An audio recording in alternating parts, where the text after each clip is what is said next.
And welcome back. Tonight we have Carla Howell with us. Carla has been very active in politics in Massachusetts for many, many years. Currently, she's involved, and what she'll be talking about is rolling back of the Massachusetts sales tax. But Carla's history is in rolling back the income tax. She's previously run for government, and she is one of the individuals who runs the Center of Small Government in Massachusetts. Carla, great to have you on tonight. Thank you. So right now is a very interesting time in Massachusetts. There's lots of hectic stuff going on all over the place, and you have brought forth an initiative to start to write the taxation that's going on in the state. So big initiative. You've done a number of them before. Why now? Why is this important? And what does it mean for the average person who's in Massachusetts that cares? Well, last summer, the legislature and Governor Patrick raised the sales tax from 5% to the new high of 6.25%. They were warned that this was going to cost us private sector jobs, but they went ahead and did it anyway. Yep. And sure enough, we have tremendous, horrendous unemployment and underemployment in the state. So we decided, let's cut the sales tax in half, not only to remove that increase, but to give a real economic stimulus to the Commonwealth, to retailers, and to people who need jobs. Because any tax decrease, any tax cut creates jobs and stimulates the economy. This one will create about 33,000 productive private sector jobs, which are so desperately needed in Massachusetts. Now, you've done the income tax before, and you're doing the sales tax now. In your view, what is more important, or what's going to get the economy going more effectively? Is it the sales tax that you're going after now, or is it what you were previously doing? Any broad-based tax cut is good for stimulating the economy, putting significant money back in the pockets of everyday taxpayers and creating jobs. Sales tax, income tax, property tax are the three biggest. There's many, many others, but those are the big ones that people pay the most for, so the more you cut any of them, the better off we're going to be. Now that's somewhat contradictory to what you would hear from the legislature. Every single time you hear Governor Patrick or anybody speaking about taxation cuts, they always point to things like, we're going to have to cut education, we're going to have to cut the fire department, we're going to have to cut the police force. Is there any truth to that whatsoever, and what's really going to have to get cut when it comes to a spending perspective if we start to give people back the money that they deserve?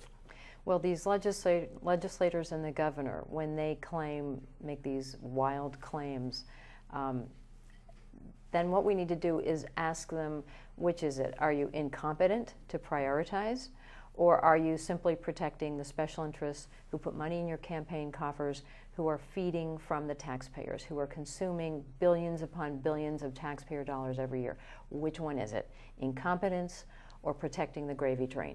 It's got to be one or the other, because there's $20 billion waste or more easily in the state government budget. They spend $52 billion a year, $1 billion a day.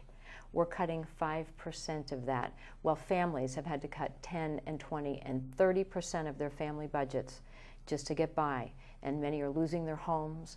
They're on the brink of losing their jobs. They have reduced number of clients, reduced income, fewer work hours. Some have been very good people have been looking for jobs for a long time. It's a very difficult economy, and the arrogance and disregard for the worker and taxpayer, for them to say they can't cut 5%, is just stunning. So you talk about the different areas that they can cut. There's obviously significant bloat. Can you point to any specific areas that you know about that government is bloated today within the Commonwealth? Because I think a lot of people understand what you're saying. I think a lot of people look at it and they say, oh, cutting the sales tax, it does put more money into the economy. It actually is, I don't like to use the word bailout, but it does stimulate the economy because you're giving money back to the individuals who are earning it. And every individual who has to spend money, which whether you're paying taxes or you're not, you're spending money to a certain extent. But what areas, if it's not going to be all the things that they talk about, are the ones that are going to or should get hit first, in your opinion, based upon what you know of the budget? Okay. Well, in almost every area of government, there's waste. Government by its nature is just fat and wasteful everywhere. Absolutely. So we should be looking at every single department and cleaning out that waste. So, for example, there's 500 agencies in the state government of Massachusetts, and many of them have their own PR flack who's making over $100,000 a year. This is a government that won't open the books and just let you see what they're actually spending. Instead, they hire some fancy PR person at a high price, loaded with the usual government benefits, to tell you what's in the budget. Right. No, get them out of the way, and let's just put it online so we can see it. That's one relatively small example, maybe worth $50 million. There's lots of those that would add up to $20 billion, $30 billion of waste every year. We're talking a big dig size pile of money wasted every year in state spending. This is a modest cut. So to get to some other examples people might relate to, one of the first ones is government employee pensions, which are completely out of whack with the private sector. The average worker and taxpayer has no employer-paid pension. They're relying on Social Security. That's it. And these government employees are retiring at my age, some of them 10 years younger than me, on obscene incomes that rise with, they get automatic increases, they get health care, they accrue a year's vacation and they get paid for a year as they're walking out the door on top of their pensions. I mean, it's not just the pension abuses and double dipping that you hear about in the news. It goes much beyond that. We have to look at getting as quickly as possible this overpayment, this largesse in government employee pensions in line with what the everyday taxpayer gets from his employer. And this is nothing new. There's states across the country, Florida, New Jersey, Minnesota, Colorado, as some examples where they're making some serious cuts. And this is not sacred ground. This is actually just really a big slap in the face of the taxpayer to let it go on. We must stop it and start to cut these lucrative pensions. So I think it's interesting you brought up New Jersey.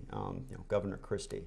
I don't know how much you follow him, but I follow him quite a bit because he's gotten a lot of flack recently because he's gone directly after the teachers' pensions and the teacher salaries. At the same time, when they do interviews with people on the street, they find out that, yes, there's a lot of anger in the teachers' union, but the individual on the street is ecstatic about what he is doing. And the interesting thing is, why is there so much resistance at our government level to doing these things where you have other states that are making these cuts and the majority of the population says it's absolutely the right thing to do because the private sector doesn't get these benefits? Is there something different about Massachusetts, or are we just so liberal that we think that everyone deserves it? I think we're probably actually pretty similar to New Jersey. Depends on where you go. If you're talking to government employees, you're going to get a different answer than if you're talking to private sector employees. If you're talking to people in the city of Boston or around the universities, you're going to get a very pro-government point of view. You go out to southern Massachusetts, northern, western and central Massachusetts, the suburbs, and you see very different attitudes. So I wouldn't be surprised if it's actually very similar to New Jersey. I mean, we are ahead in the polls here for cutting the sales tax about in half. And there's widespread disgust with the behavior of unions, not just in the private sector, but there's a lot of government employees, including teachers, who are fed up. They see waste in the schools. They don't like necessarily these people who are supposedly representing them, to whom they're forced to pay dues. And they're getting pretty disgusted too. I've been hearing about teachers who were voting yes on 3 to roll back the sales tax to 3%. Yeah, I was surprised. I mean, not to go off tangent, but when I ran, I didn't think I was going to get any support for teachers at all because I was very anti, teachers unions and I had so many teachers showing up at my house grabbing signs, and they in side of their mouth they would say, "Don't tell anybody I picked up a Joe Kennedy for Senate sign," because obviously they'll get whacked by by their union. But there's a lot of individuals, I think, in different areas, even in the police and fire areas, that understand that things are a little bit astray.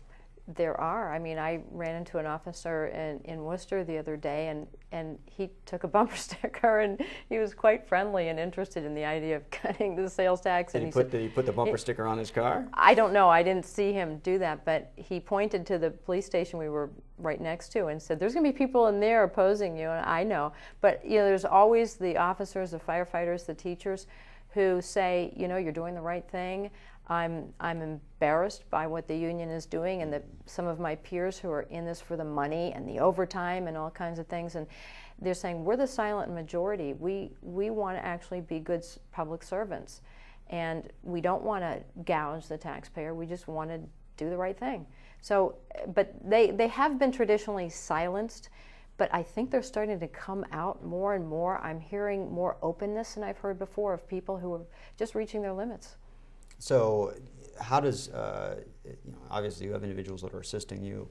In your mind, if you've got I want to say a subculture or counterculture of teachers and union individuals, how do they fight their own, I don't want to call it a monarchy or whatever the hierarchy is that they have of their own bureaucracy to support initiatives like yours, initiatives of responsibility, when they're really fighting against their own established power structure?